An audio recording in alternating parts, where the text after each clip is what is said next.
Welcome to another episode of Tales and Tactics, Rules as Written. This is our show that gives tabletop games the book club treatment. Here, we dive deep into the games you know or may never have heard of.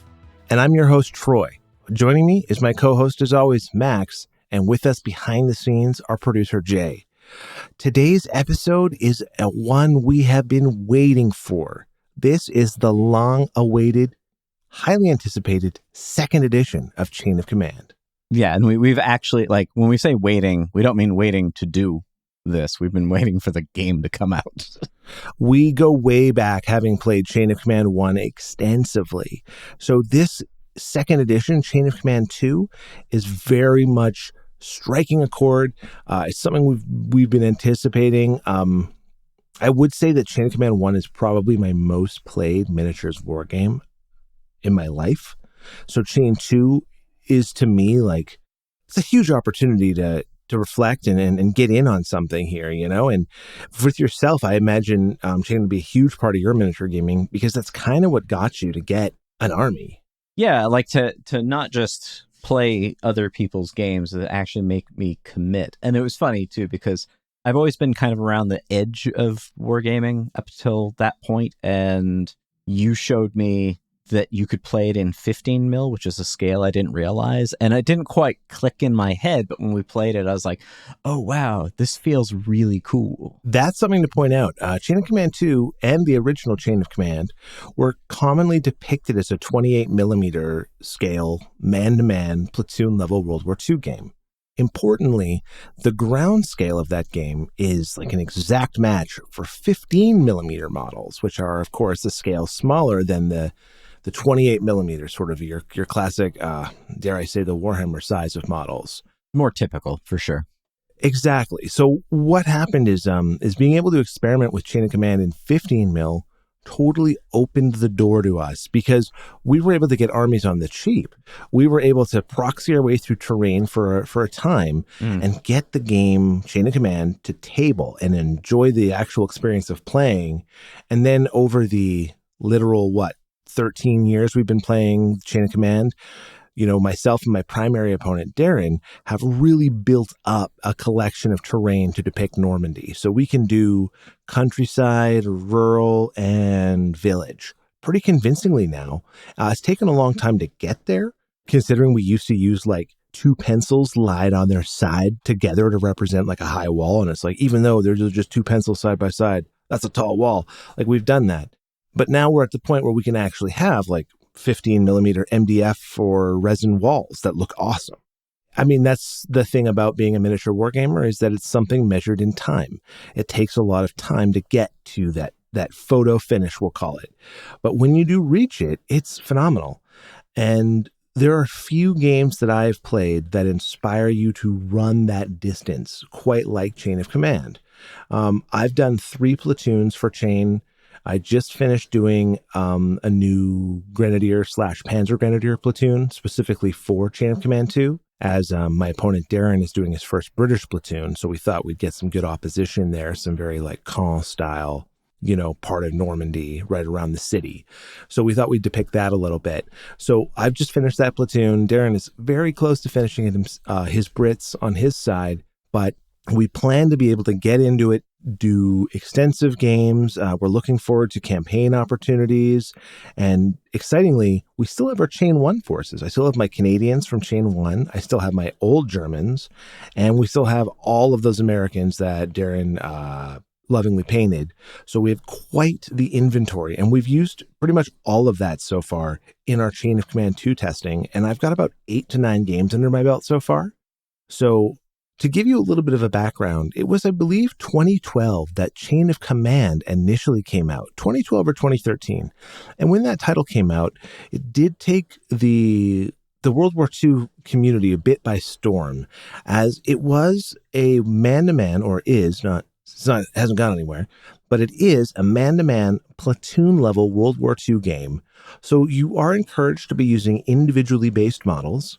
They're working in teams that assemble into squads, of course, and you're controlling about 30 to 40 individual models in a tight battle for usually a limited objective, like get the farm, probe past the defenders, attack the church, stuff like that. Yeah.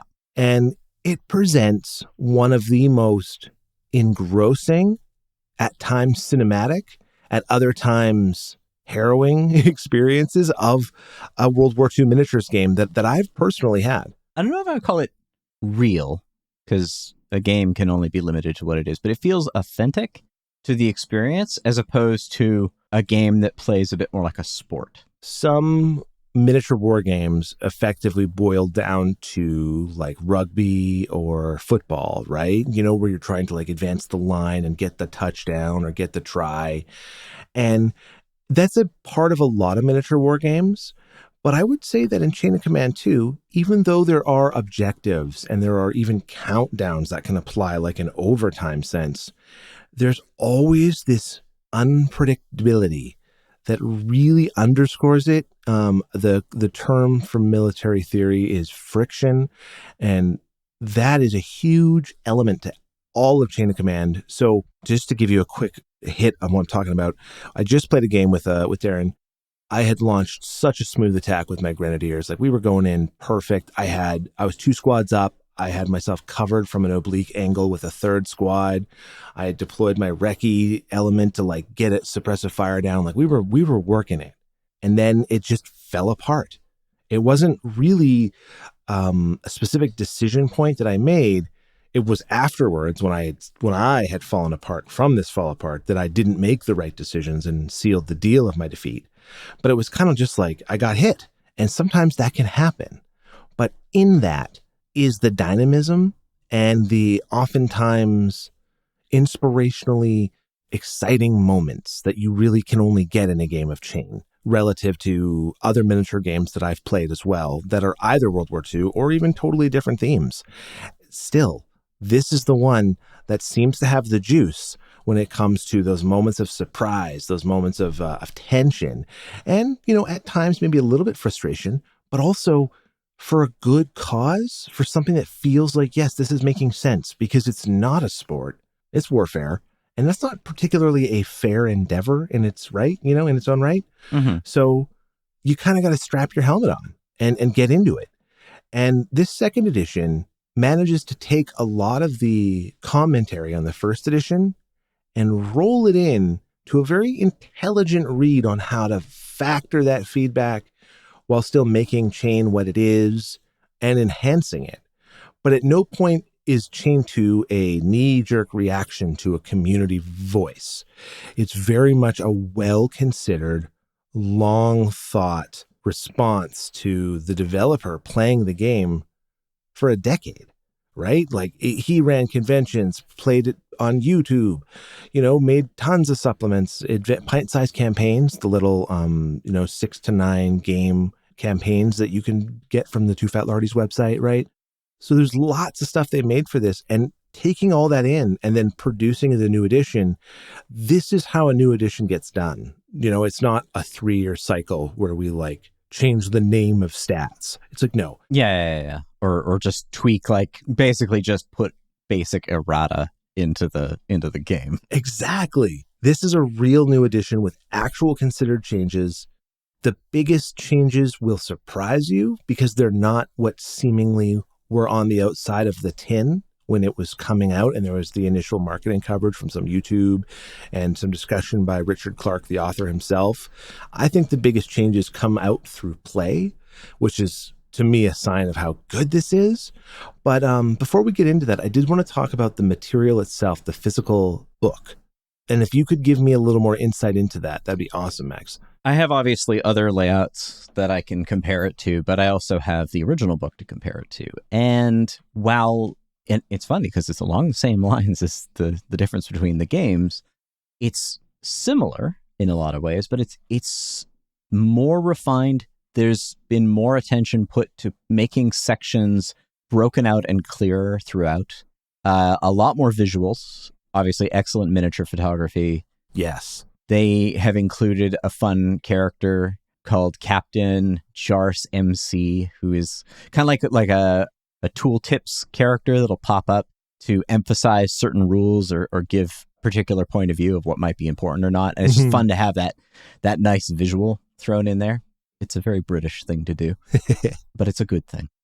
There's an interesting interchange between double column and full single page, and it's done in a smart and considered way. So whoever did the layout on this did a really good job. Also, like boxes that break out information. They have subject headers under each chapter, so you know what's contained in there and in what order. It's just cleaned up and refined. Tables look good. They're like the tables in the other one were fine. So there's this, at least the version that I have of original Chain of Command, there's this kind of gritty texture on the page that sometimes interfered with the reading, and that's gone. Oh, excellent. Like there might be a bit of tone to the print, but I think for the most part it's just shadowing and clear layout. It looks really sharp. It comes in at about 116 pages, which is pretty reasonable. I found it a lot easier to get through it than the original book, and I wasn't jumping around nearly as much. I was like, they set up ideas, then they explain them later. I think there was only one time where I wanted to look something up because it was not out of order exactly, because when I actually got to reading it, it fell in line. So yeah, as far as like the way that it's as a user experience, it is greatly improved. Absolutely. Like I found the way in which the rules are structured are kind of like, imagine going through some fictional turn in which you do everything in perfect sequence. That's how it's written, is to guide you through that first turn in which you move with all your infantry and you move with all your vehicles and everyone fires to some extent. Like, you know what I mean? Mm-hmm. Going through this phasing, it shows you how to play the game in a way that there has been criticisms of Too Fat Lordy rule sets in the past where they were like, oh, you need someone to teach you because they're hard to read.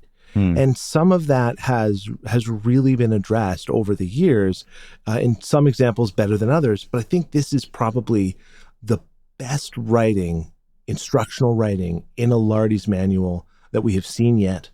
And it really has a layout to get you the information clearly. My only criticism is the force morale table is a little like you have to squint to look at it the first time. But once you understand what you're looking for, it's fine. But it's a little harder to read than perhaps the first edition one. But ultimately, really satisfied with this as like a print product, I would say. Yeah. Like from the point of view of like a thing that you would be able to look through and enjoy reading and get the information you needed out of it. Yeah, it does that super well. That's so cool. I'm very happy to see the production standard. The more recent Reiswitz Press books like O Group and General to Army 2 have been such a high standard. It's so cool that the main Lardies are just right there. So that's great. Now to talk more about the game itself, there are some big changes to Chain 2 that weren't mentioned. Some of the platoon organizations have changed. So there's an extra rifleman here, less riflemen there. It doesn't sound like big changes, but those types of textural differences really start to make the formations feel distinct from each other. So what I mean by that is a British rifle section is a junior leader, 6 riflemen in a rifle team, then a Bren gun with 3 crew in a gun team, right? The German rifle group or rifle squad used to be exactly the same as that. But now it's 4 in the LMG team and 5 in the rifle team, just subtly making the LMG that much more emphasized, that much tougher with the additional manpower on the crew on the weapon. But it also de-emphasizes the rifle element and the assault element of the squad, subtly mirroring the German doctrine at the same time. So it's like these small threads have been woven through the way the platoons work in a way that enhances them relative to the Chain of Command 1 versions, which were very utilitarian. Now we're seeing minor differences between the formations that actually have magnified impacts on the tabletop, which I find to be very interesting and rewarding. And I think that's what Chain of Command 2 does most interestingly. Like, we'll talk first about the Chain of Command points. So as you roll your chain of command hand of dice, so at the start of each turn, or each phase, I should say, you roll 5 dice. That would be the actions available to you that turn, as each dice will be a result, 1 through 6, and each of these numbers allows you to activate something. A 1 would be a team on its own, like a bazooka team or something like that. A 2 is a squad working as a group. A 3 is the squad leader, who can then, of course, activate his squad, but he can manipulate things a little more with more control. And then a 4 is a senior leader. And that's not just a junior leader like a squad leader. That's like the platoon leader or the platoon sergeant. And they're like calling the show, right? Mm-hmm. The 5 gets you, importantly, chain of command points. And the 6 does nothing on its own, but if you get multiple 6s, it can get you multiple phases in a row or even cause end of turn sequences, which can have a big effect on the game we'll talk about later. But to talk about what happens when you roll a 5 is you get a point, a chain of command point. You have a little or a big dice at the side of the table that you track these on. You just tick the dice up, showing the number of pips equal to the number of chain of command points you've so far, acquired. When you reach 6, you've got a full die, and you can spend it for a variety of powerful options, like you can move a jump-off marker, which is how you deploy your troops. You can relocate that to a more advantageous position mid-play. You can ambush with a bazooka team or a flamethrower. There's like really cool stuff you can do. And that was how Chain 1 worked too, right? But in Chain 2, you can now granularly spend those individual pips on different things. And this change allows you to do things out of phase. So you can react fire for 3 points in your opponent's phase now if they're moving across your unit's frontage, which is a little different than Chain 1, where there was kind of no frontage. Units were just like, we see everything around us, basically. In this, there is actually, units have a frontage now, as defined by their visibility and their facing. And if something enters that during a movement and you've got 3 points on your chain of command die, heck, you can spend it and trigger a react fire. And that can be huge. That's you getting a whole round of fire with a section or squad, not in your phase, for no initiative. You're not spending your vital command resource to do that, but you are spending your chain of command points, which is sort of like your battlefield sense. It's like your tactical acumen of the situation. And are you going to flex it now to react to that movement?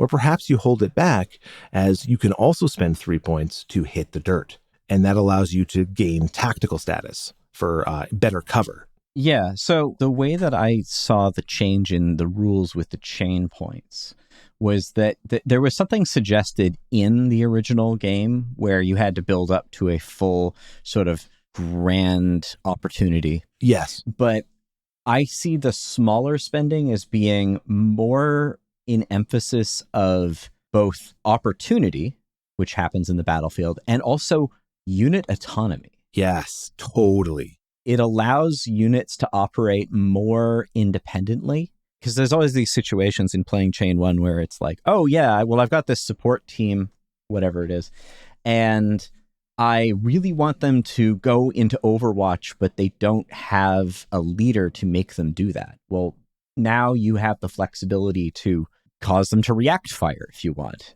depending on what unit it is. But there's just that much more flexibility in the use of the points, and the movements between them are much more granular. It makes a lot of sense to build up to the 6 if you want to do a big trick, or armor's coming, there's a tank coming down that main road, and you want to try and get a side shot ambush into the flank of the vehicle with a bazooka weapon. There's all types of reasons to save for the full point, but you'll find yourself stressed trying to make it to a full point. There will be honest pulls to really make you want to dive for cover, that'll make you want to interdict movement. There will be opportunities that come up that'll be so hard to turn down to prevent you from reaching that full die. And it's part of the decision tension that underscores Chain of Command 2 that makes it so rewarding. And I think this is a great example of it. And now it feels like this, we've talked about how the platoons are different. We've talked about how the Chain of Command points themselves are different. And it feels like these are like big banner changes, which they are. But the next change I want to discuss is one that is small, it's like, it's not much in the book, but it completely blows open a lot of the strategy, where bunched target is a condition where if you have 3 teams within 4 inches of each other, it's +1 to hit.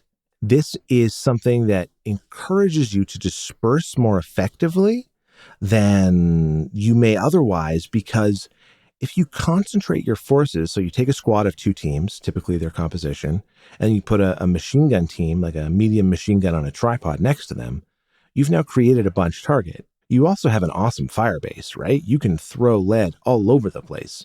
However, someone targeting back at you will oftentimes just be getting on a 3 with their hits, 3 or higher, I should say, on their shooting. So that bunch target status makes you vulnerable in a very interesting way that changes the whole course of how you deploy, how you think about attacking, and how you think about combined arms. Because you can't make like a dense line looking at something and hit it with everything you got. You have to create these oblique sort of like L junctions, these angled formations, wherein I'm hitting something from 2 angles, where if they return fire, they have to pick who they are returning fire against and not just able to spray and pray a whole hedge line. You know what I mean? Yeah. So like thinking about how the original game works, not only does this change in the rule feel a little bit more realistic, because if people were grouped together, they would be easier to hit in some sense. True. But also, I wouldn't call it a design flaw, but like a very effective strategy in Chain of Command 1 is to create a wall of fire, essentially, and just rain hell. And there's very little consequence for doing that aside from being a single target to shoot at. Exactly. And it also led to smaller frontage fights where there was no reason to separate. And in fact, it was almost a good idea to be close because you'd be hit sharing between teams. Mm-hmm. So now you need to look at more real estate on your game table as places to move and deploy to and redeploy from eventually, because you can't just be adjacent. You can't just be cloth on cloth with each other, because if you are, that return fire could be very deadly. And don't get me wrong, if you deploy a flamethrower team in support of some riflemen as part of a charge into an orchard, like that might win you the game. However, an ill-timed double phase from rolling multiple 6s in your command roll, that could cause the defender all of a sudden to be able to pour fire on you with that advantage. So there's this risk reward. It's, again, that decision tension that will cut in and make you think, what am I willing to put on the line? And that really, to me, is what's so good about all these changes, is they just add more decision points, right? More things to look at. One of the other big changes is in the way that they've structured cover and they've structured terrain, and they've just made that so much easier to understand and flow with.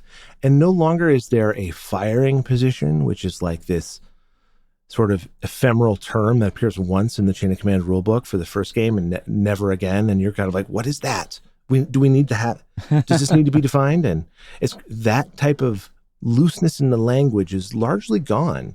And it makes it much easier to get to terms with, to go through. And again, what's another really big change I like? Okay, this is one we really need to talk about. Okay. Now, when we talked about another big World War II game getting its big edition change last fall, one thing we highlighted was there was a lot more troops on the table. It was basically jumping from a platoon to a company level game and not really telling you it was doing that. Yeah. Not in like literal terms, but in terms of body count, that was basically what it wanted to do. Now, in Chain 2, there is a similar increase in levels of support to match your platoon, but your base platoon is still your base approximate 30 to 35 guys. Now you're going to see, however, more support because the roles for each scenario have been increased. You get more points basically across the board for all scenario types. And the support is, in some cases, crucially cheaper, like tripod-mounted machine guns have gone down in cost and get a free set of entrenchments just to dig them in. Some AT guns have gone down. Some vehicles have been rebalanced. So there's a lot of little changes that really mean you have to think in great detail now. It's like something that would happen a lot in Chain 1, to give some more context here, is you'd roll support and you'd realize all I can really afford is the 4th squad. So I'm going to take that. It's extra manpower. It's an extra LMG. They get a junior leader. They can control themselves. Like, taking that 4th squad was critical in many Chain 1 games. And it's a totally logical choice. But yeah, you get kind of cut out from other options because of the difference in, say, how much they cost. Exactly. And now, importantly, support choices are color-coded, and different scenarios will include or exclude certain options. And that's going to encourage you, and also force you, to take more contextually appropriate lists for, or builds, I guess, to use a gamery term, for a mission, because you're like, okay, I can't take a flamethrower like I'd love to. I can't take mortars like I'd love to, but heck, I've got some recon assets. I'm going to take them. I'm going to take that I'm taking that little armored car, that little half track, and I'm going to use it. Yeah. And it makes those side choices so valuable in a way, whereas, like, I don't know, the 4th squad is very, like you say, logical and very fun, easy to paint as well. Just paint a 4th squad. I always look at a platoon as done when the 4th squad is done, just how I see it. However, being able to take these new options, and with the nuance change to how armor works and vehicles in general, they're just more flexible, because previously a vehicle required its leader to activate in any capacity. And now, spending lower increments on the die, other than the 3 for the junior leader commanding the vehicle, spending a 1, for example, can activate a single crew member of the vehicle to do their job, a gunner to fire, a driver to maneuver, and redeploy the vehicle. So these little changes make vehicles very valuable as well. And one of the ways to wrap this around again a little bit, that you can spend chain of command points, is you can use them to assault deploy from a transport. So that's another, I believe, 3 points. And you spend that to just get a limited movement and a round of shooting as you deploy out of a half track or a truck or a lorry, and you just bail out and just let them have it. And that's another example of the utility of vehicles being more pronounced in this edition, more, I guess, forward in their presence, where before you left them at the baseline if you brought them. Now they're in the fight. Yeah, especially those sort of support vehicles and not necessarily the armor. Mm-hmm. And one of the things I've always appreciated about the game is that vehicles are treated with rules that mesh well with the infantry rules, but are not the same in effect. Yes. And this edition seems to do a good job of continuing that emphasis, where I don't know how to get it. I mean, we talked about how vehicles work in the original game, where it's essentially they're indestructible until something pops them, and then it gets really interesting. And then they're dead. Yeah. But then it's not as encouraging to drive them up because of that lack of utility, because you don't want to get caught out. But yeah, this rule allows you to be like, oh yeah, I can actually like move a vehicle up and then drop force right into where I want it, and then immediately react. It's really cool. And it also encourages different support choices in its own regard. Like a support choice that I personally am very interested in because of my interest in the Canadian Army in World War II, is the Ram Kangaroo, the armored personnel carrier, the first one, right, of that type of vehicle at all. The APC, right, was used just north of Caen in an attempt to take the city, eventually being part of the success and becoming incorporated into the Commonwealth arms as they fought through France, Belgium, Germany, Netherlands, etc. So the Ram Kangaroo is so cool. It's like a tank without a turret, filled with a squad of infantry who are going to bail out and cause havoc. Now they actually have a way to bail out effectively and efficiently, and the Ram Kangaroo has a job to do to deliver assault troops into the enemy, as opposed to being sort of like a gun shield until the moment it becomes a liability, we'll call it. It's a good way to put it, actually. Yeah. it encourages you to use it by giving it more utility in some sense. Absolutely. And that's really important with a lot of the changes in this game is you get more utility, because this is the other change that might be the one controversial in some regards, but it's called Storm of Steel. Some weapons, and with certain leader orders and leader initiatives like Machine Gewehre, they can trigger Storm of Steel on a weapon. When this weapon is fired, any result of 6 on the to hit is re-rolled. It explodes, and you roll that die again as an additional hit die. If that hits a 6, well, you keep going. And as you can see, there's a certain elasticity and outcome that now is introduced, because you don't quite know when the Storm of Steel is just going to rip. It makes the game more deadly. It does. But it fundamentally also does two things. It encourages weapon tactics in a really clever way. So Machine Gewehre was always in the first game, in Chain of Command 1, but 1 or 2 extra dice wasn't really a huge way to spend your command initiatives. When you could be knocking off shock that you're required, like your morale penalty, when you could be giving orders to other people or teams, right? There was always something better than Machine Gewehre, but not so anymore. Because if you want your MG42 to have exploding 6s on all 8 of its attack dice, or of its fire dice, you're going to need to spend Machine Gewehre. And then you'll throw on maybe 2 additional dice from your initiatives. You'll fire with 10 dice, and those 6s have the potential to pop off, like popcorn, like pop, pop, pop, pop. And they can cause a lot of trouble. And that change both applies to a unit like a Machine Gewehre, where it's an order initiative required to trigger it, but also the semi-automatic rifle and semi-automatic carbine of the Americans just has Storm of Steel integrated. So for them to be effective, they have to form these firing lines to be able to get the maximum output of firepower dice, and then they will have the 6s. So their command initiatives aren't spent in the same way as let me activate my JL, my junior leader, putting his hand on the shoulder of the machine gunner while he points things out.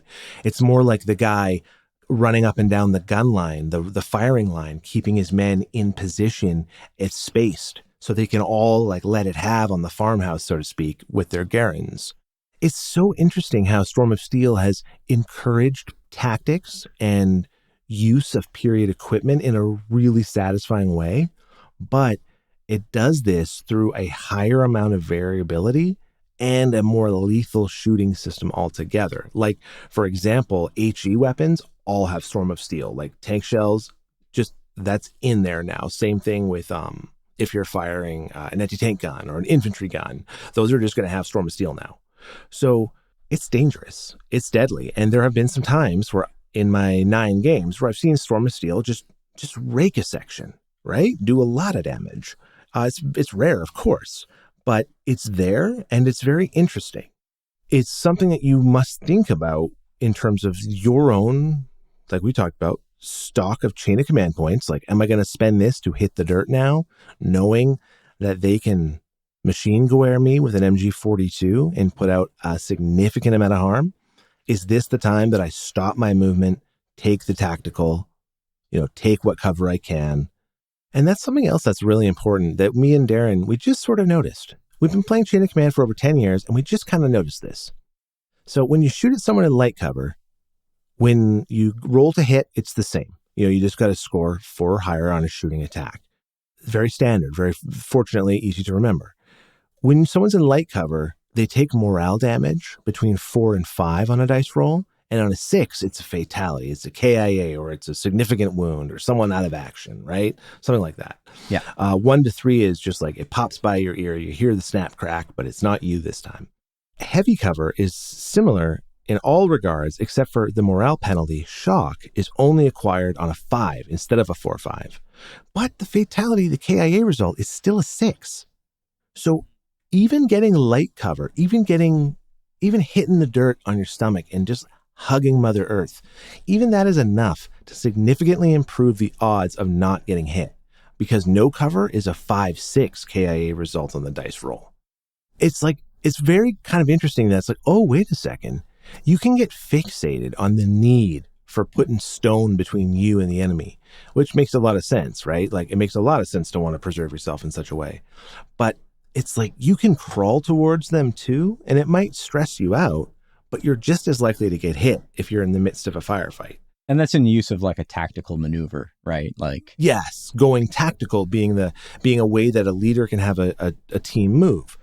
Part of why this game's fun is the movement is so cool. It's a random movement where you roll 2d6 and you move that distance, maybe modified over terrain, depending if you're moving through rough ground or what have you. But you either move the whole 2d6 because you're trying to get as far as you can, or you declare a tactical bound. You say, I'm trying to make it to the tree at the edge of the hedgerow. And then you roll your 2d6, and if you roll 11 and need only 7, you only go the 7 because you declared a destination. But otherwise, you just keep going. And it has this cool flexibility in how troops will respond to their orders, in that you know they're on the way, but you just don't know when they're going to get there. And that is so interesting. You can spend additional command initiatives to sprint, to go at the double, it's called, and then you move a 3 dice, but teams will acquire that morale penalty, that shock, in the event that they do this. Alternatively, teams can move 1d6 inches of movement, and they're tactical, something we were just mentioning, where they're crawling or they're making best use of the terrain. And they only go so far, but they count as in light cover, even if it would seem they have no cover. Because we always have to remember that our tables are not like one-to-one representations of the ground, unless you're playing in like a museum diorama, basically. And the scale was checked like meticulously throughout. Exactly, right? If they made a 1:100 scale museum diorama for our 15 mil chain, that'd be amazing. And I have played 28 mil chain as well, just to disclose. I've played both sizes. I just like 15 mil because 2 reasons, predominantly. Empty battlefield, stuff's farther apart, so it feels like there's like greater distances and emptiness. And I thought it was cheaper, but it's not, because you need a lot more terrain. So, because you have to fill the table with terrain. Yeah, your models are cheaper, but now you're getting what there's 2 problems with the terrain and to some degree the models. 28 mil scale for everything is way more common. Yeah, very true. And while it is more expensive because it's got more stuff in it, and then you move to the cheaper option of a smaller scale, you're having to buy a lot more stuff to cover the table. Now, I've had pretty good games with like minimal buildings. Yes, me too. I think sometimes there's maybe a bit of an overemphasis, because you can have a really good forest fight effectively with like maybe a couple structures. Yes. It can come around and the cost can catch up with you eventually. It's actually pretty funny, because we have gone with Normandy as our primary theater, as this book is sort of oriented around Normandy and Bagration, if you want to think of like a Western Front and an Eastern Front companionship, right? We've gone with Normandy as our primary theater. I want to get into Bagration coming up, but for now, it's been Normandy. And that's pretty typical. It is, for sure. And as Richard Clark has said, to pick Normandy as your primary theater, you'll have gaming for a lifetime. Only downside is that it's a very terrain-dense environment. It's like rural hedgerows, rural structures and farmhouses. It's urban villages and hamlets, or Caen, if you want a city, or Cherbourg or Carentan. So there's like there's so much, but the terrain ask is kind of high for Normandy, where some places you get away with a little less terrain, significantly less terrain in some places, right? Even in parts of Russia, you can do really limited terrain, or in the African desert, similarly. But that's one thing I found. 15 mil, I love it. I use a mix of Plastic Soldier Company and Battlefront, and I've been very satisfied. Had like amazing games.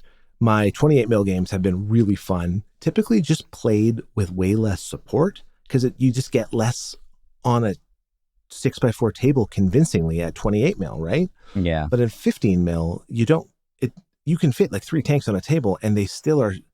There's no bumper to bumper action. There's still decent spacing as to maintain a certain visual representation that feels right. You're not quite getting into some depictions of World War II where it's like a parking lot, of tanks. Yeah. So 15 mil to me is a chef's kiss. It's a beautiful place. And I also love you could argue it's a sister game, O Group by Ricewitz Press. And that can be played handsomely in 15 mil. So it's kind of like, oh, do you want to play big battles? You can do that. You want to play more man-to-man skirmish? Well, you can do that. So 15 mil, though the scale has certain limitations in that it's like, hey, why don't you paint a guy that has almost the level of detail that a 28 millimeter model has, that's a quarter of the size? And why don't you paint far more of them? So it's like, I get that. But some of the flexibility of 15 millimeter models is great. And when they're masked to effect, whether multi-based or individually based for a game like Chain, they can look great, especially when they're painted with the consideration that most of our gaming pieces are not like we are doing an artistic process, but we don't hold them as pieces of art. We use them as gaming pieces and at play aids. So like painting them to a standard that is achievable and looks good at your table, that's all I'm here for. Well, I find that 15 mil is actually, like, it seems hard because it's smaller, but because you don't get as much detail, you get away with not putting as much. Like, they look better sooner than 28s do, in my opinion. Yeah, you're totally right. And a good wash will do a lot of work on a 15 mil. Yeah, and you want to, that's the tricky part, is you want to be subtle about the wash because they're so small, they can look really coated if you overdo it. Yeah, it's true. It's true. I've been there. But if you can get the level of that right, they practically paint themselves at a certain point. And yeah, it's a little bit more like you're not putting all these little details on them. You're actually going, uniformity works better. But to get back to the game, another thing that I like about using 15 mil, and we've mentioned this before, but like the fact that it can be individually represented. And in this rule book, they actually say that. Like in the first edition, they talk about how they use 28 and you could use other scales up to and between, I think it was like 10 to 30. You could get away with individually based 10s if you're willing to squint a little bit. And yeah, there's some big World War II models out there that would look gorgeous on a table. That could work too. Yeah, you're absolutely right. The main thing that I found was good about using the individually based ones as opposed to the bathtub-esque 28s was that you get a sense of how many guys are down there, and it changes the blocking and sighting on a group when it's moving. Now, again, I'm going off my experience with first, but this seems to be more emphasized in this version of the game. It's really, they've done a really good job of kind of like taking a lot of those questions that you had from the first game and answering them without making it a bullet point addressing of concerns, but instead just reweaving the mixture, just folding the dough so that it's like, oh, okay. Now you don't have that question when you read it. It doesn't specifically address it, but you just wouldn't come up with it now because of the way it's worded, which is really cool. Something else I did want to touch on here was the suppressing fire. That's gotten a lot more valuable.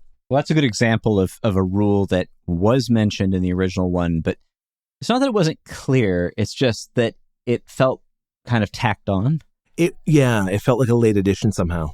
It didn't necessarily feel like it worked the way that it was supposed to work, or it didn't get the emphasis that it probably would have had in the actual situation. Well, you're right. It was called covering fire in edition 1, and now in Chain 2, we've got suppressing fire, where there's actually a handy-dandy token you get in the MDF token kit, which again is excellent quality. If you are to purchase through the Lardies, you have the option to get this. And what this 4.5-inch suppressing fire marker does is it marks out a section of terrain or an infantry or support target that you're just brassing up. You're just letting them have. But you're firing not to affect, but to suppress, so that when they shoot back, they have a higher score required to hit. So they're penalized. And when they want to deploy off of the jump-off marker, which is how you deploy your troops into battle, they'll be penalized and have to roll for it, see if they will actually pop off the jump-off marker, because this suppressive fire is now this pivotal tool in your fire and maneuver toolbox, where you'll use a team on its own now to put down suppressive fire. you'll use the machine gun team to fire, and then you'll activate a separate squad to start to move towards it. And you're getting more granular with your usage of your teams, how you're dividing your firepower, and it's forcing you to engage with a mechanic that was in the first game. It just really wasn't a huge part of it. From a game point of view, I didn't find myself utilizing it all that much. It was useful, but it wasn't the first thing that came to mind. Whereas when I read the rule here, I'm like, oh, wow, that seems like really effective for like preventing an advance across an open field, or, you know, keeping guys down in who are already in cover so that you can maneuver around and reposition. Like, it in a way does a better job of what in the first edition smoke is. You find yourself overusing it. This almost gives a better version of what that effect would be, while also having other advantages of like causing damage in effect. That's so true that it's actually like the overuse of smoke grenades in the first edition on the attack particularly is kind of countered by how much more valuable suppressive fire is and how much more readily available that can be, right? Because in this edition, it's one smoke grenade per squad. So it's much harder to be able to rely on it to just like throw obscurant down everywhere and run through it. There was an overdependence on that in the, like, it wasn't bad, like it was still effective, but I just found it almost comical how much smoke was thrown down in any game that I played. Yeah, I know what you mean. I mean, I know that some strategies in actual World War II did make use of that quite a bit, and it is useful, but like also just laying down suppressing fire can give you a lot of the maneuverability and open up repositioning probably more conveniently. It's interesting too that you also, with suppressive fire, it's fascinating. You have to know when to stop firing, because if you're covering something and then you need to get into it, you need to not be shooting at it to be able to move your troops into it. So it's interesting that in my last game, when I had that, I guess what the sign that my good attack was turning into a failed attack was when my suppressive fire was still up on the target and I got close to it, and I could have gotten closer had I at the doubled it, but I was shooting at it and I couldn't. It was like I got in my own way. And it was really cool how that worked. And it's different than smoke. I was talking to Max earlier. Why smoke's interesting is it's a great obscurant, especially when deployed by the 2-inch mortar of the British, Commonwealth, Canadians, etc., right? The funny thing about smoke, though, is that it doesn't do any damage or shock, any morale penalty. So you can smoke all day you want and create quite a barrier. That's actually one of the British national characteristics, is that their smoke mortar impacts now align, if within certain proximity, to create like walls of smoke. And that's really powerful, right? But the funny thing is if you do that and get on top of something, you probably haven't been shooting it because you also cannot see it. So now what do? Now you have a fresh squad of Germans sitting in a cafe waiting for you to come roaring through the front door. So it's really interesting how both ways of limiting the effectiveness of incoming fire can limit your own effectiveness if you mishandle their use. And it's just part of that decision tension of when do you apply the pressure? When do you put the foot on the gas? When do you know when to pull back and hit the brake instead? And you really have to keep these different, like you're playing a miniatures game where you're moving guys around and in a fire and movement exchange, but you're having additional layers of consideration that are making you engage with like what this team is doing and how can I best manipulate them and use them, or what is this leader able to get out of us, or out of this squad. And even some of the surefire tricks of the first edition have been, not surefire perhaps, but have been repaved, smoothed over, like mortars, for example, I want to say. That's a big one, because they used to be, once you get them, they just start roaring until the end of a turn. And that's caused by the rolling of 3 6s on your 5 command dice you roll at the start of each phase. Either player can trigger this end of turn, or if you spend a full chain of command 6-point die to cause a manual end of turn to declare that, right? But in first edition, your mortar bombardment will just be rolling, and you have no idea when that could end, and sometimes it could just devastate your force. Now, it's 3 phases. However, they don't have to mess about with a specific forward observer crawling around with binoculars looking for things. Now you're going to be able just to do it. You just spend the one, and it's assumed that either the forward observer off map or coordinating with someone on map, it's being arranged for, because that's a process above our heads. For example, if you play O Group, the other game that I love, the forward observer is in the battalion level. He's one guy. You don't, for example, have 9 forward observers for each battalion. Each platoon. You don't have that. So this better accounts for how that works, but it has the risk that you might not get the shot at the right moment. It could delay you and you might have to wait. So ranging shot unobserved, no effect, or ranging shot deviates, or you don't even get to have the shot yet. So this can be like delays that you have to deal with in the purposes of managing your mortars, but you don't have to have the guy running about that can get sniped and then you lose your mortars for the game.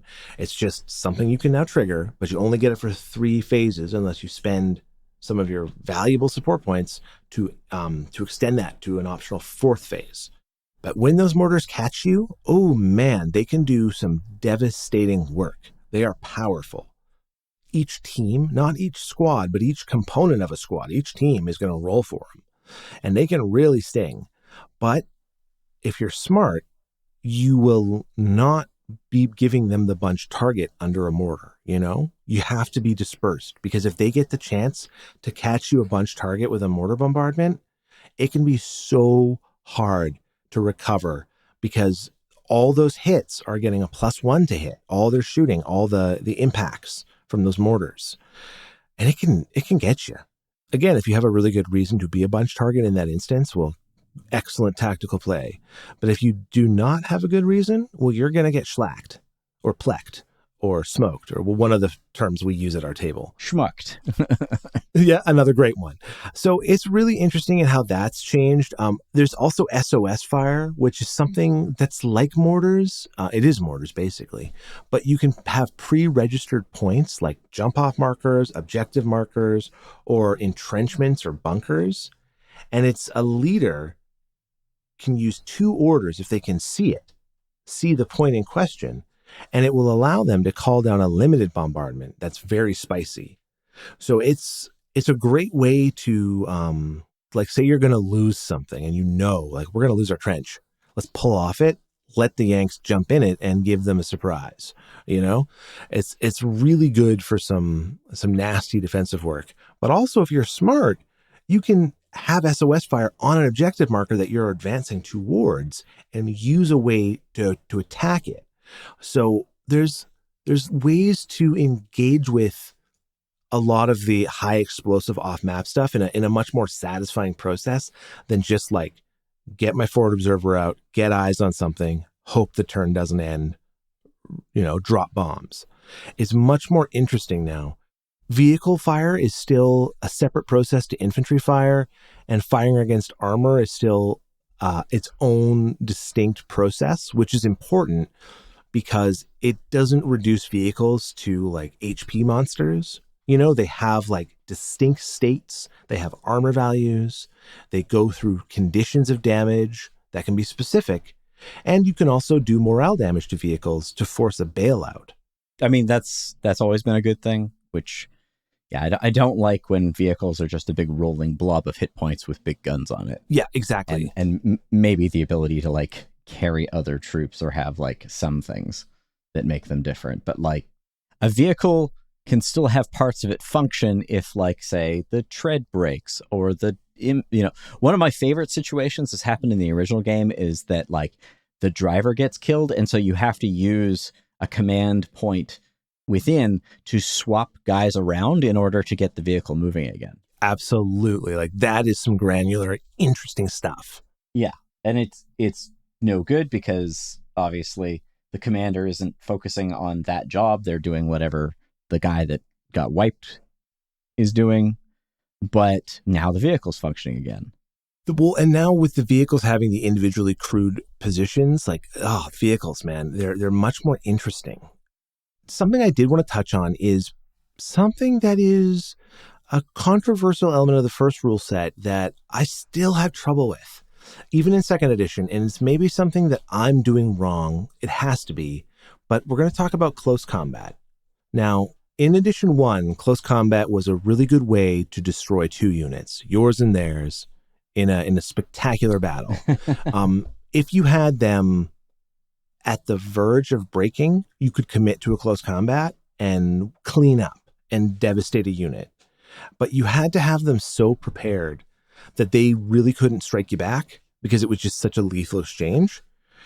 Second edition has toned down the lethality of close combat a little bit, but it's still so hard to get a 2-to-1 or 3-to-1 attacker odds in dice count that it's like the moment of a close combat is still relegated to those finishing blows. I have had already in second edition, like a Hail Mary, senior leader deploys, gets a squad to run with him into another squad and like dramatically through an orchard, win the close combat to save the game. Like I've seen it in Chain of Command 2. But more often, my other close combats kind of result in a fizzle out where both sides just tax each other and break off, or the attacker just gets smoked. And it's very plausible. Like you're running at someone with an automatic weapon. They can shoot you down. I totally understand. But there are moments where I'm like, I got a squad and I'm ambushing a machine, or I'm not ambushing per se, but I'm jumping a machine gun nest. And it's just very hard to get the favorable outcome. So I really have to reevaluate my relationship to close combat because I might be carrying into that expectations from other games, cinema, whatever, right? Like it's my baggage that is making me interact with this in such a way. But I will say, perhaps the one thing about Chain of Command 2's close combat is that it is still only to be used at the decisive moment. There's no if you're not sure of the outcome, shoot every time. Just shoot. If you think you've got this, now you've got a choice. But if it's a question, just instead slap a fresh magazine in and start firing. And that's like my closest thing to an honest criticism. And again, I do think that's more the way that I am interacting with that mechanic, less it itself being fundamentally broken or something. But I don't know. That's maybe my one thing that I've had a hard time with is when am I supposed to use a close combat? When the enemy's pinned, probably. But what about time? What about other opportunities? What about these complex moments where I'm laying down fire, they're not pinned, but I might be able to get the flank, and then I still end up only having 11 dice to their 13 dice. And it's like, heck, this is a squad. What am I doing wrong? So I don't know. That's perhaps my biggest takeaway in terms of a thing that I've had difficulty with the rule set is when am I effectively engaging in these close combat exchanges?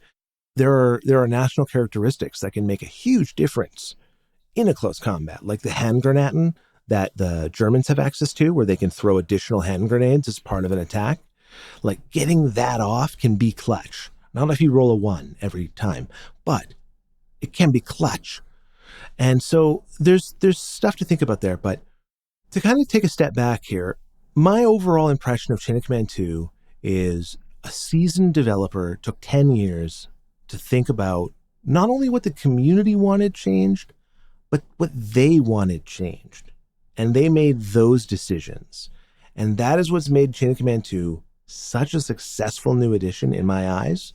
And probably if I just had to pick it off, if I just had to be, forced to pick one, Chain of Command 2 and the original will be my favorite of a miniatures game in general. It's gritty. It's real in a certain authentic way.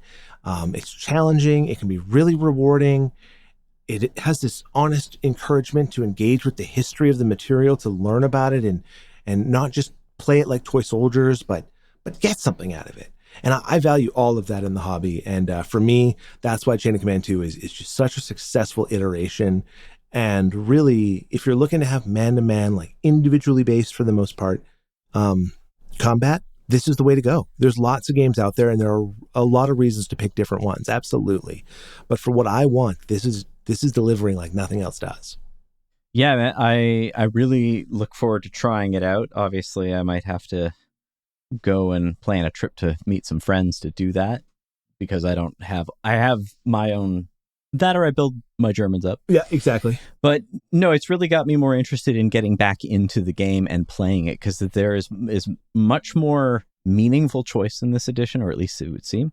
And it's not so granular that it's hard to play, but it has that appreciation of it being a detail-oriented game. Oh, for sure.